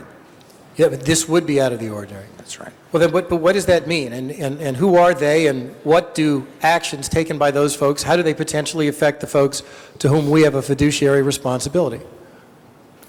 They are people who look at the financial condition of various organizations that are putting bonds on the market. They evaluate the ratios and to the best of their ability in municipal areas, and the political views of the agencies to determine for people who would be buying the bonds whether or not or what level the risk they're taking. Those risks are represented in their ratings that as we will have in the next month on these bonds, we will have ratings come forth, and they will explain both in the rating and in the outlook and in the verbiage what they think about our financial stability and our future. Mr. Miller, you had some rather direct things to say about this a few moments ago when we spoke. Would you? Well, sure, but just expanding on what Mr. Deaton said. I mean, rating agencies and investors look at a whole variety of issues when they're assessing somebody's credit worthiness, and certainly one of those is predictability and stability and being able to know what's going forward. Now, would there be any particular rating impact from this? Nobody can tell you that, but it would be out of the ordinary, and it would be something they would be concerned with. I think we had a discussion, which you can have today or tomorrow, we had a discussion on the side about kind of the dynamics of a negotiated bond sale and who's responsible for what and how that works when the sale is occurring. And the risks that are involved. And I think one of the things the council as a whole needs to do with water and power and with airports and harbor and the city's bond sales through the CAO is to better define the public policy goals and how you balance those goals against risk and clearly understand what you're going forward with in a negotiated sale. And Mr. Deaton. Just one last comment. We will be this afternoon calling them to let them know what happened today, because the other thing they don't like is to find out about things that that happen relative to these kinds of things in the press. Well, and let me expand on what you were saying, Mr. Miller, and I saw my friend Mr. Reyes nodding his head because I think he agreed with what you were saying, and I agree with it, which is I'd like to see us as the policy-making body of the city, colleagues, be in a position proactively before the fact helping set policy parameters so when folks at the DWP who report to the elected officials of the city go out and get involved in these sorts of bond issuances, that you have criteria, you know what we're looking for, and you do a better job of meeting those goals. We're in the position now where, after the fact, what's been said, the Table A gives me some level of concern as to whether I want to act precipitously and cause an adverse impact on the folks to whom we have a fiduciary responsibility. I'd like to have your input, Mr. Miller and Mr. Deaton. What could we do proactively, regardless of what we do today, to ensure that in the future, when entities such as DWP go forward, they do a better job of being responsive to the sort of concerns that we've heard today from Mr. Parks and Mr. Cardenas? What could we do to proactively set forward some actual better criteria? Well, certainly some of it is better outreach or aggressive outreach up front to identify all of those small firms, whether they be minority or women-owned or just simply local California firms, to identify them better, to develop better relationships with them, to have them participating at a larger level all throughout the process. In terms of the balancing of risk and policy objectives, I think the council also needs to understand the potential costs associated with any risk that you might be taking on with smaller firms. And again, as we talked about, there is that possibility. It's up to the policymakers to decide what kind of, to define that and understand what you're getting into, whether that's we'll agree to potentially 5% more, or as you've done in a number of issues. Now, you have over the years, whether it's the South Africa Ordinance or whether it's equal benefits, or you've had contracting issues which staff has said might cause some additional costs, and you've decided that it's in the policy interest to go ahead and do that. And I think that's the discussion that you need to have, but the definition of what you're willing to take on needs to be done up front, because when you're at the moment of sale on those bonds, that person from the city in the room has the responsibility of committing literally millions of dollars of city resources on that sale. And there is no one to turn to at that time to get approval. It has to happen right then. And I think the council needs to understand the potential financial risk there and define those up front so staff knows what they're working with. Well, could you, it's my hope that the council will agree to continue the matter. And if it does, could you provide us some options tomorrow, Mr. Miller, so how we could proactively get out front of these issues and proactively set some criteria so that this doesn't arise again, so we make sure that in the future the agencies that work for the city do a better job of being responsive to the sort of policy concerns that you've heard here today? Give us some options tomorrow, if you would. Sure. Thank you. Mr. Reyes, and he also has a brief announcement. Right. We have Plum Committee at 1, obviously, we're going over. So I'd like to announce that we'll be starting 25 minutes once council ends.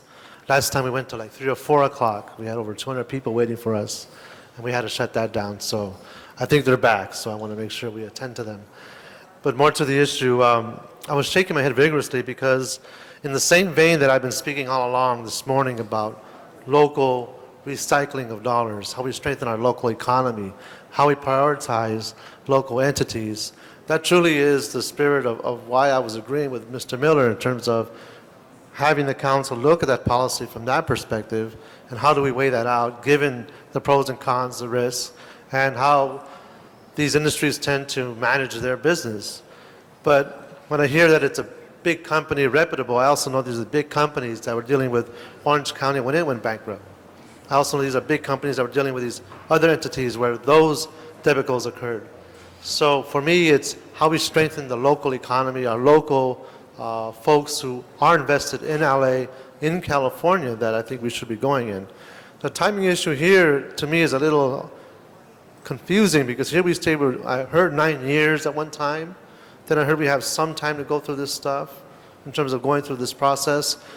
So, and then I understand Councilman Cardenas saying we have actually a week to actually look at this, so why even delay one more day? Why not act on it? If we have more questions, we'll have another shot at the process. and raise those questions and issues at that time and move forward without disturbing the process within the limits and timeframes that we have. So I'm understanding that's the direction of how we can possibly go, and hopefully there'll be more clarity as this discussion continues.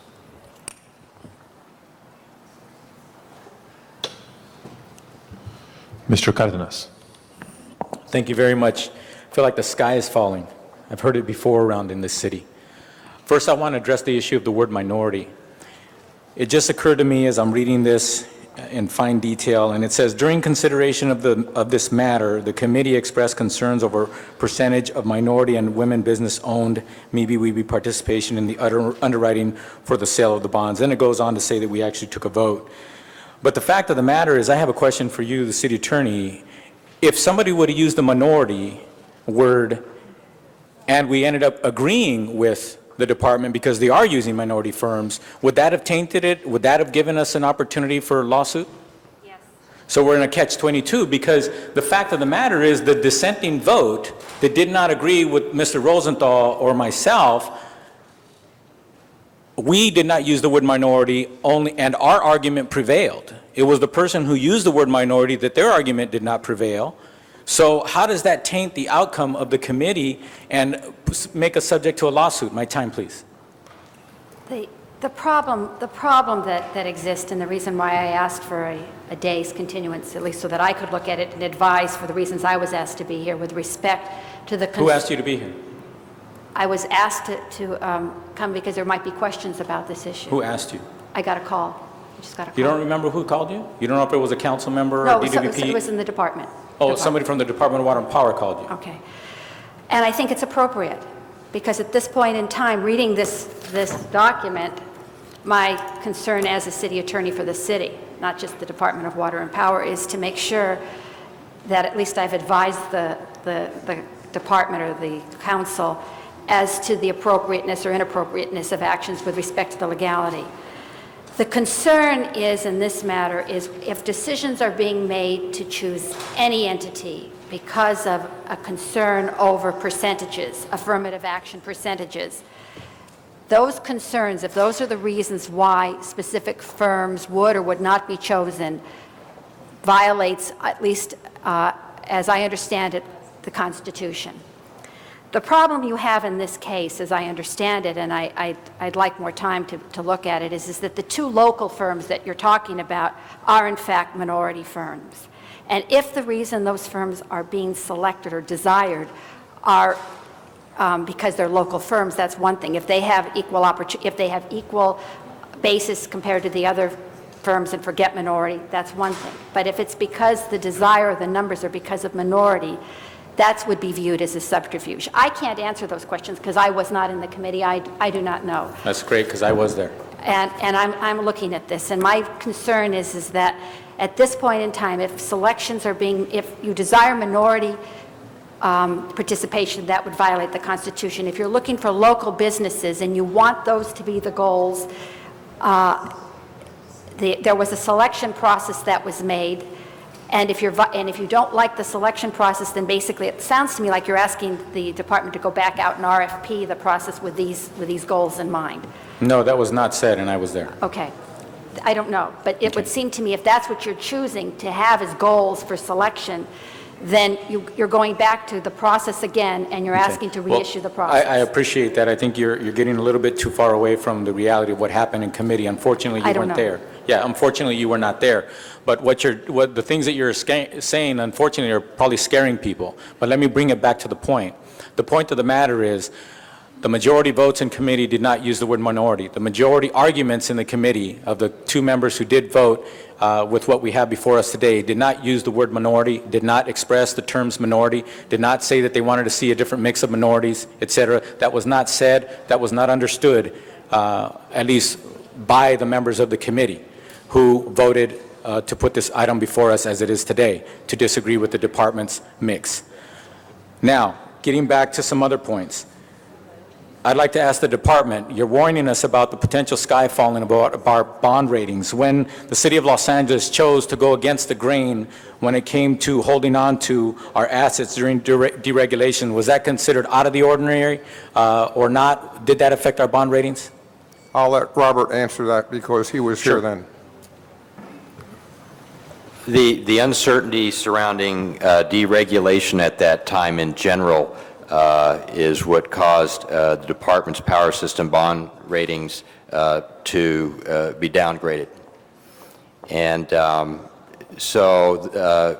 and then subsequently over a 3 or 4 year period with deregulation suffering its demise and the department becoming healthier, we were able to regain our bond ratings and get a credit rating upgrade. The department has chosen to go along a path of having a renewable portfolio standard that's real and effective that we're going to reach. Is that affecting our bond ratings? It does affect let me just say it this way. To the extent that there's any kind of uncertainty, especially if that uncertainty has potentially large financial implications, that could affect the bond ratings. For example, if one thought that we were going to invest in renewables, sell all of our existing facilities, just hypothetically making this analysis, and we were going to pay a lot more for whatever the new technology is that we elected to do, and our rates were going to go up, or there was some question as to whether or not we could even get a rate increase of the magnitude that might be necessary in that scenario, then there would clearly be either we would be placed on ratings watch. At a minimum, it'd be a negative outlook, a credit watch, and or a possible downgrade. So yeah, anything that has a financial, has serious financial ramifications on the department and its competitiveness in terms of rates could adversely impact ratings. Okay, the rating agencies, do they understand who the ultimate decision makers are in the city of Los Angeles when it comes to rates, when it comes to issues like this? Yes, Councilman. And who would that be? Who makes those decisions? Well, ultimately, it would be this body along with the mayor and the... You mean the city council and the mayor? That's correct. Okay. And as you know, Councilman, you've participated with us on several of the ratings meetings that we've had, and we do speak specifically about the issue of governance, and so the rating agencies are well informed of our governance structure. So it cuts both ways. If you end up having a long-term adverse relationship with, say, the city council versus maybe some glitches like today, and then getting back on track and having a wonderful relationship, that's a good thing, right? Well, the difficulty is that it's always hard to predict what the rating agencies are going to do. And so it depends on how they perceive it. They have a ratings committee, and they read things in the paper. They don't like to read about things in the paper without us informing them. They don't like surprises. But they neither do I. Neither do I. Not very many people do. Because of that, after this meeting, we certainly will place a call to the rating agencies because we have some large transactions that are pending, and just inform of what transpired, and we'll go from there. But it's hard to predict what the outcome might be. Okay, Ron, you mentioned earlier about these ideas that come in the process. Those ideas, are they proprietary? Who do those ideas belong to once they come in? My time, please. We have a 6-member banking group, and at any time, anyone in our banking group can say, we want to meet with you, we have an idea to save you some money. And once they do that and they give you a good idea and you like it, who does that idea legally belong to? Is it an idea that belongs to the person who came up with it, or it's something that now is in the hands of the department, and the department can decide who they want to implement that idea with? Let's cut to the chase. It's completely in the hands of the department. So this is not a legal issue. This is a fiduciary. This is a rule of thumb thing. This is a custom and practice. It's rewarding people for their efforts. Mm-hmm. Okay. Any of these firms who are being rewarded in this particular process, have they been involved in perhaps giving ideas or being hired by a big municipality that maybe had to file bankruptcy or something, they went the wrong way? I'll let Robert answer that. Robert, do you know of any of these firms that are in this syndicate who are getting a large portion of this activity? Have they ever been involved in working with a public entity, perhaps here in California, that has had to contemplate or file bankruptcy based on, and they have been very involved in the advising of that agency? Yes. There is one firm that I'm aware of on our banking team that was involved in a bankruptcy within the state. Mr. Cardenas, your time. One more point, and I'll be done. Colleagues, I know I think in the next 24 hours, we'll probably get more frustration and confusion than you might witness today. I can promise you this department is very good at pulling together their board members when they really need them. They just did it a few weeks ago when I asked them to put it off for a couple weeks, but they didn't. So trust me, we will see this item before us very soon. We'll have more than a day to contemplate and discuss it and then decide how we're going to vote on it. Ultimately, I urge you to please, let's vote on this matter today, send it back to the department so they can work on it proper. Mr. Parks. Thank you, Mr. Chair. I was just wondering, on the 6 companies that are listed, do we have a track record of their selling bonds of this type throughout the nation? Are they reputable or selling bonds at the same level in other states? Yes, they are, Council Member. 4 of the firms are large national firms, and our 2 local firms have also had experience in, at least one of them, in selling bonds in other states. Okay, at the level we're talking about? I don't know that either firm has senior managed. Not senior managed, the level of bonds. Yes. Okay.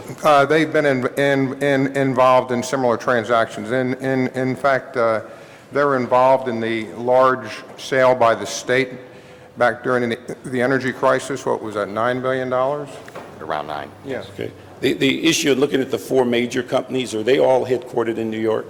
They are all headquartered in New York. Okay. Do we know if any of our local companies have ever been involved in a bond deal in New York?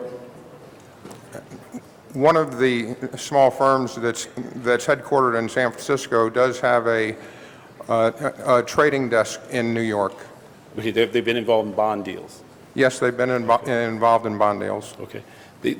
Colleagues, I think one of my major concern is that, and as Mr. Cardenas mentioned earlier, sometimes it sounds like the sky is falling, but when we hear the word political, sometimes it makes people think something went wrong.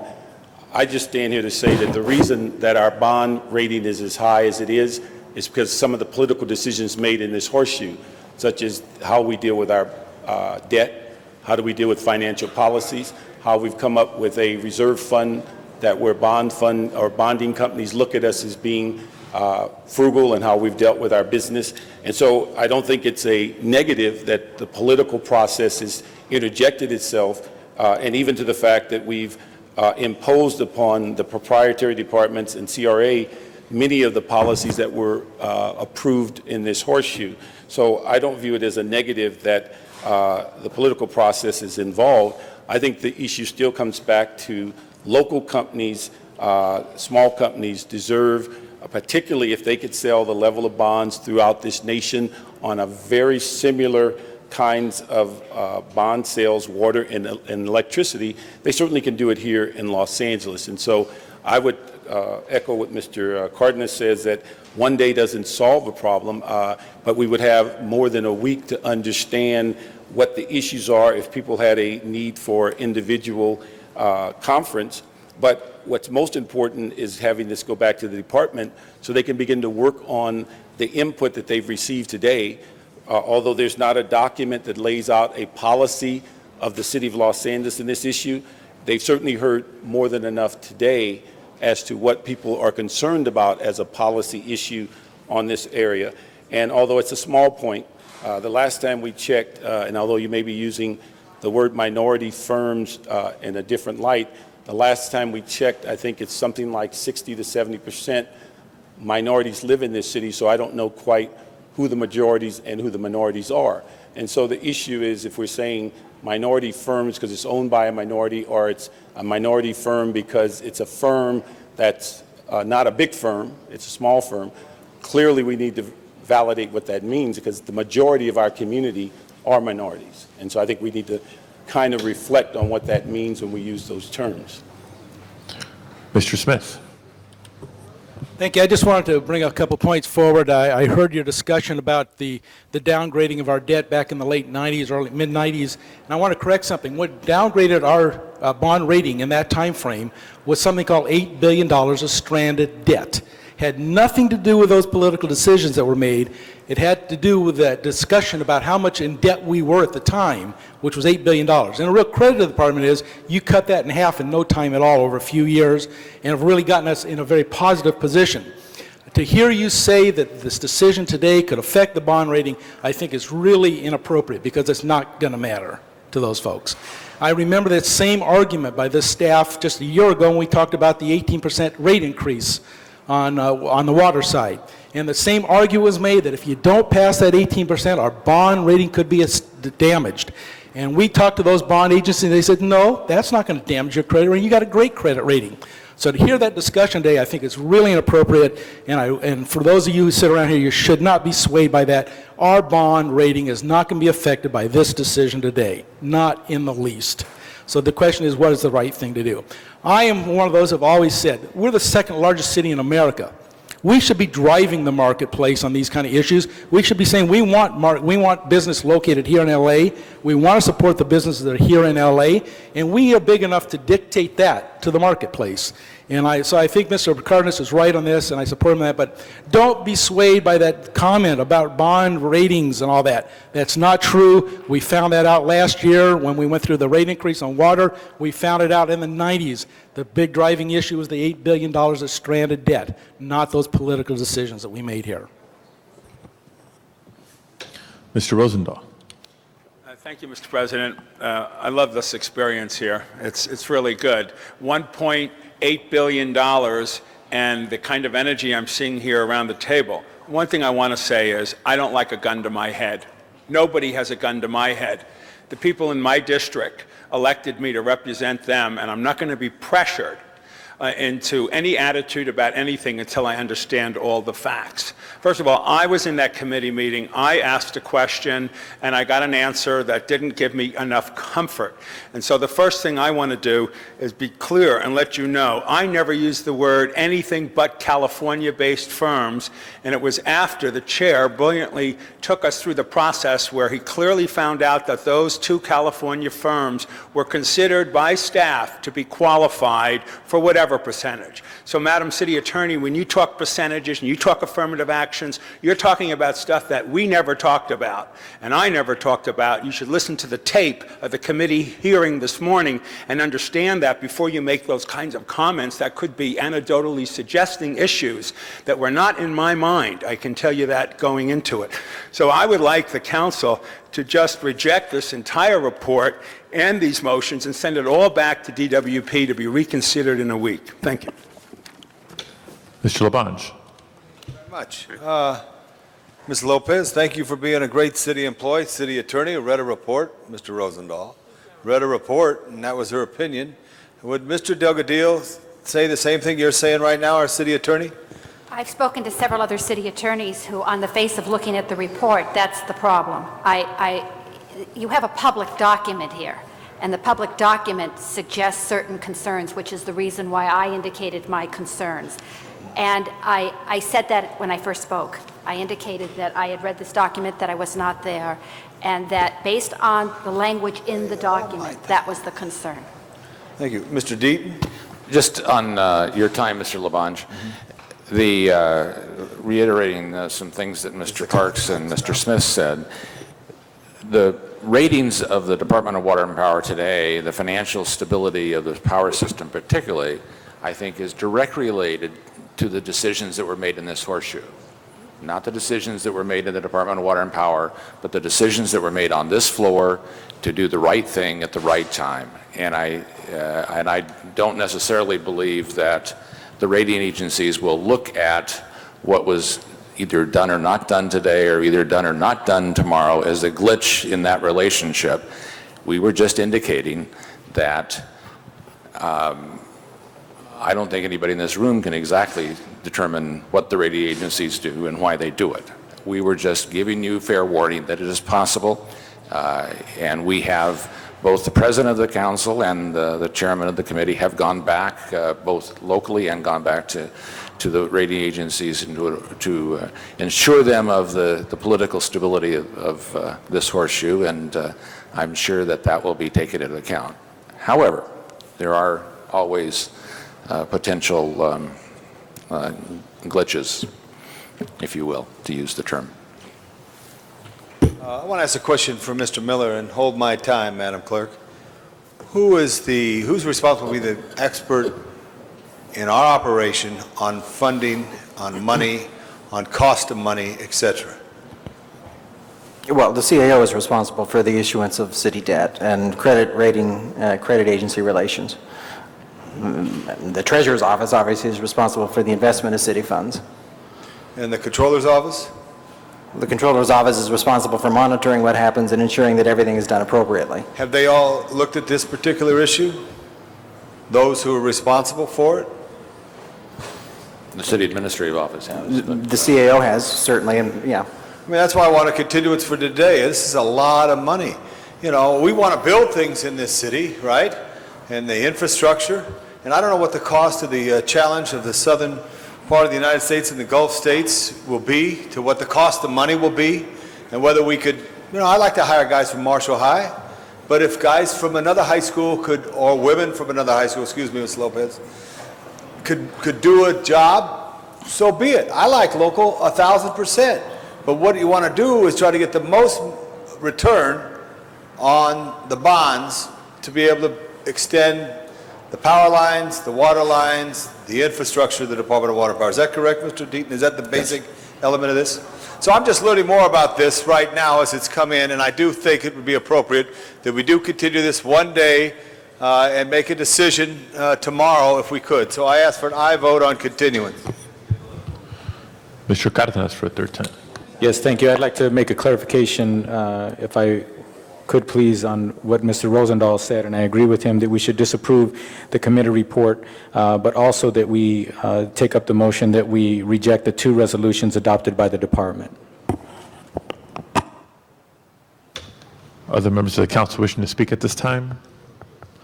Seeing none, Madam Clerk, we have multiple motions. The first motion to be voted upon.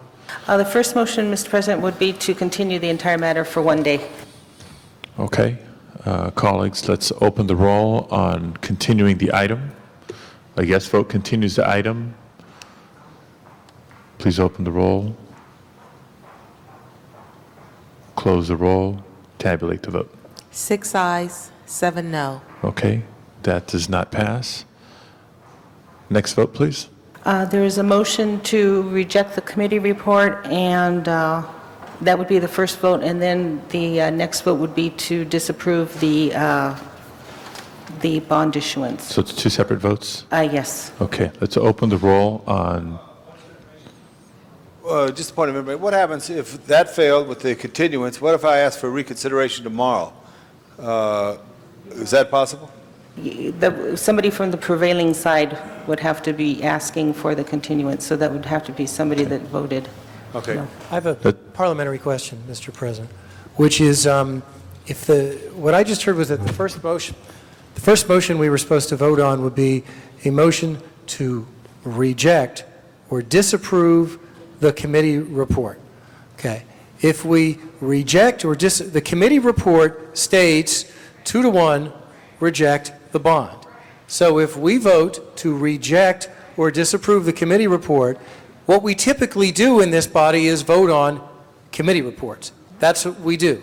We vote on the report from Public Safety or the report from Budget and Finance. So it would seem to me if we vote to reject the committee report, we will have rejected, we will have, in a sense, voted to cutting to the chase, that approves the bond sale. What am I missing here? Well, let's hear That from, was- hold So I on. just want to we should just Let understand. me try to get your answer. Let's hear from both the clerk and the city attorney on this. You're absolutely right, Mr. Weiss, except for in most instances when we are issuing bonds or there's bids for these types of services being opened and considered for the council. I mean, Mr. City Attorney. Yeah, just a point of clarification, too. I think you're absolutely right. To reject the committee report is to go with, with what I was saying, which was approval of the bond measure. I think what we wanted was to somehow strike from the committee report that you didn't want that paragraph that talked about minority. I thought that's what you were upset about, that somehow that report spoke to that one paragraph. Let's hear from the city attorney and the clerk. I believe it was characterized as rejecting the committee report, and there was a substitute motion to reject the bond issuance. Madam Clerk? Yeah, that would be, Go ahead. I was going to say, that would be the vote then to reject the committee report and as a substitute, reject the bond sale. Well, well, first of all, let me, if I may just have one moment. I mean, in terms of, I understand the desire to strike that language, but there's a concept in law that's basically called you can't unring the bell. I mean, there it is, and we've debated it for all the world to see this morning and this afternoon for whatever value a future court or litigant would have it. I do not understand the motion before us because it seems to put those of us who would want to vote to continue the matter at best for a day in a position where there is a no-win vote. I'd ask for there to at least be some clarification so we can have a consistent vote. I mean, The maker of the motion, want to clarify? but if we vote no, but Mr. Smith says vote no, but if we vote no, we're in a vote, in a sense, voting to endorse the poorly drafted committee report, which we do not agree with. So let's if hear you from could the come maker up of with the some motion. clarity. The clarification is if we reject the committee report, the word report, we're not only rejecting the actions of the committee, we're actually rejecting the report that I would agree with you, you qualified it as a poorly drafted report. So rather than act on that, we're going to act on the matter of, not the report, we're going to act on the matter of the activity of the Department of Water and Power, which is not tainted with this ambiguity of whether minority issues were the issue or not. It's just about the bonds. So just do the phasing of the votes for me as you'd like to see Throw that them in there. play out. Okay, So the rejection of first, the the committee first vote, City Attorney? Yeah, pursuant to Council Rule 36, a motion may be made to substitute one report or action for another on the same subject matter, provided there is first a majority vote on the question of whether to substitute. So we had it backwards. There should be first a motion to substitute. Okay, I'm sorry. Okay, thank you for that clarification. So your motion, well, Okay, according to what I heard the city attorney say, we should take the vote on the matter of the two resolutions taken up by the Department of Water and Power first, and then, no, we should take a motion to substitute first. Yeah, first, there should be a motion to substitute your motion to reject. His motion for the committee report. so in layman's over. terms, in layman's terms, we're voting to substitute what came to the committee for consideration in lieu of the committee report that came out of committee. Well, actually, flip around. I think this motion to substitute is a motion from the floor to substitute the recommendation from the floor that is simply put thumbs down on the DWP bond measure, to substitute that verbal motion from the floor for the written committee work report. that is before us. And Yes, so the first order of business, correct me if I'm wrong, parliamentary-wise, is to vote on that motion to substitute. If that motion does not get 8 votes, then the matter before us is the committee report. Is that accurate? Yes, I believe that's correct. So the motion to substitute is The your first vote. motion. We should just receive and file the report. the first vote. No, don't confuse it anymore. Okay, if everybody's clear on that now, let's proceed with the vote. And the vote is the question of whether to substitute. Whether or not to substitute. Whether or not to substitute. Let's open the roll on the motion. Close the roll and tabulate the vote. 9 ayes, 4 noes. Okay, so now we have the substitute item before us. Just a question for the city attorney. You could defend all this right here that we've talked about? Because I don't understand it. All the motion, written, signed, draft, you could defend this? We could defend the parliamentary You could defend us. maneuvers. 'Cause The I didn't understand all that. parliamentary maneuvers, yeah, we could defend. Regarding the legality of the bond issuance, I would defer to Ms. Lopez-Giss. Okay. Now, the motion remaining before us, Madam Clerk? That's Mr. Cardenas's motion to reject the bond issuance, or to Okay. disapprove it. Let's open the roll on that motion. Close the roll. Tabulate the vote. 9 ayes, 4 noes. Okay. That carries. Thank you all very much. Next item, please. Next item, Mr. President, is item number 59, and that was called special. It was adopted previously, and an amending motion has been distributed. Mr. Parks. Mr. President, basically, this motion alters item 2 in the committee report that asks that a UDAG money be transferred out of this report because it cannot be used on housing, and that we find appropriate money to replace it for the Marlton Square. And so it's a self-explanatory motion, but we ask that that item 2 be removed and that the CRA, along with the other entities involved in this project, come together and find out the proper swapping mechanism.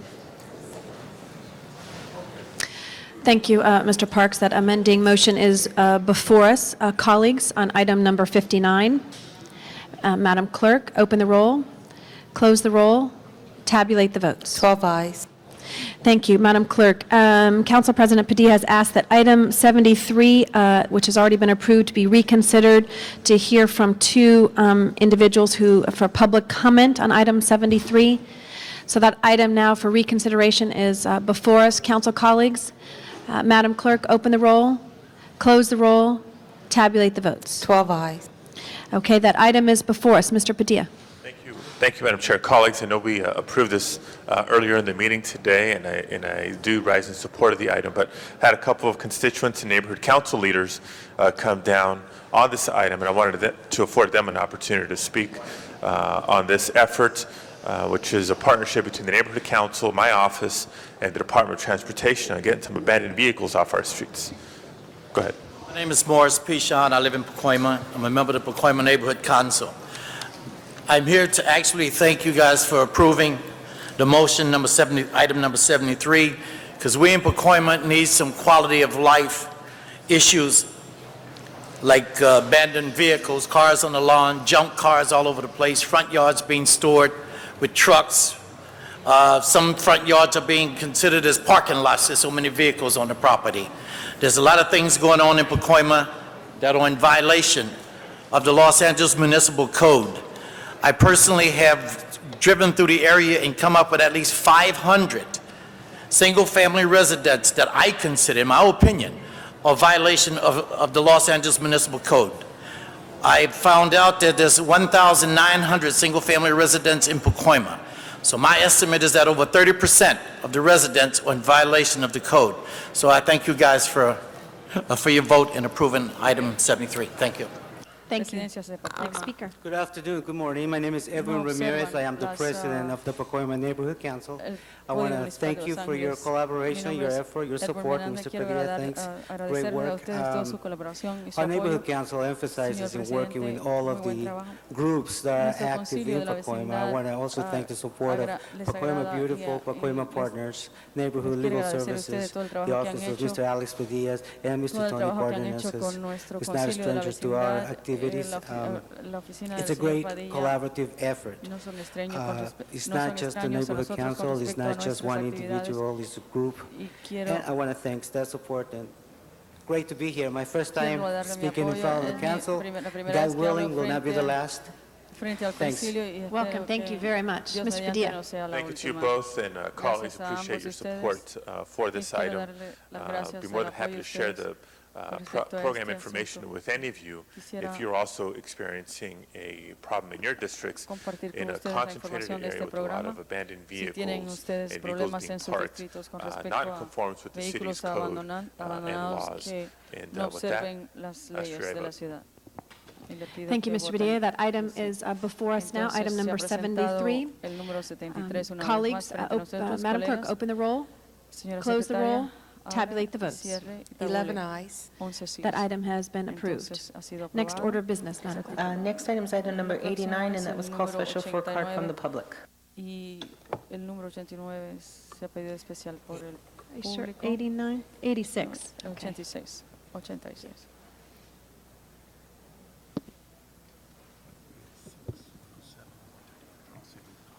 Okay, Madam Clerk, we have the same speaker for item number 86, 107, and I believe 138. So we will take those items. Ms. Sylvia Lynn Hawkins.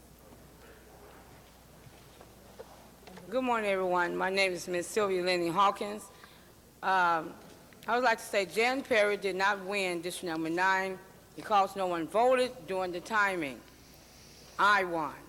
I would like to have my 3 minutes if I can, Secretary. Thank you very much. Can I have my 3 minutes, please? Please go ahead. Thank you. On number 107, we must say no. Before renaming this post office to a new name, Ray Charles Post Office, we must get in order what is going on in Louisiana and California. There are thieves that are changing address, phone numbers, and different states of buildings and houses to hide money, checks, and documents of the dead that are alive but are really dead, dealing with voodoo religion that their dead are back. Any donation at this time is not being delivered at location, but DHL is taking all funds, monies, back to Africa, even though worldwide and United States Post Office came to pick it up. On number 86, before granting this contract to Southern California Edison Company, all gas and lights will be cut off in LA if people are not paying their bills. We must stay aware of California faking blackouts, dealing with metro meters, vaults that are not connected to this company. Also, there will be no loans granted to gas companies if they are found cheating from state to state, even if it is dealing with the switching or transferring of money from overseas country to states here and back to churches and bishops' bank account in United States of America. On number 138, we must say no also. Immediately at this time, we must stop all TV stations that are upper stations like CNN, Channel 2, 40, 78, 79, 6, and Sony Production. For no station is paying any bills. We must save only station 1 through 13. We are asking all people to disconnect all AT&T, satellite, and cable lines. Thank you. Because they are kicking out electricity iron rods Let me ask through you the to conclude, TV. please. Since we are at Hawk Ward 5 in United States of America, we are asking for all TVs off from 6 months to 1 year from United States of America government. Thank you very much. Until we This get concludes- our United States of America wiring lines connected to United States of America only and not overseas. Thank you. Your time Again, is there up. are This poor concludes people public brain. comment on these items.